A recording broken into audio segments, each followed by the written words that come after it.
Cher ami, je suis en vacances depuis samedi. La semaine a été plutôt facile car je me suis dit que les vacances arrivaient.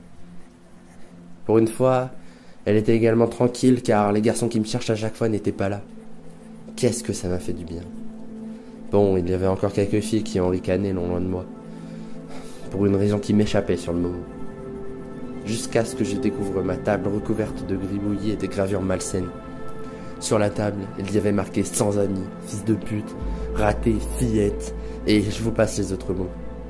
Et il y avait également des dessins qui signifiaient la mort. Bien sûr, comme à chaque fois, le professeur est arrivé et c'est moi qui me suis fait gronder, car j'abîmais le matériel de l'école, en plus de tous les élèves qui se moquaient de moi. Ma mère a été convoquée, et cette fois, elle n'a pas cherché à comprendre.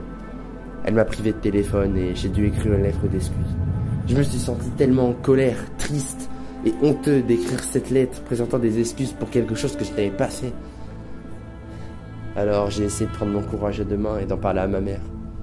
Sauf que mon père, oui, vous avez bien entendu, mon père a débarqué. Ça a foutu la merde car ma mère s'est mise dans un état furieux. J'ai pris peur alors, je ne lui ai rien dit. J'ai finalement écrit une lettre que j'ai remise à mon professeur devant toute la classe qui riait de moi une nouvelle fois. À part cet incident, le reste de la semaine s'est plutôt bien déroulé. Et ma mère m'a rendu mon téléphone aujourd'hui, en disant que je devais être sage pour recevoir mes cadeaux de Noël. J'attends d'ailleurs avec impatience le jour de Noël pour pouvoir donner le cadeau à Louis et au reste de ma famille. Et surtout, hâte de le passer en famille.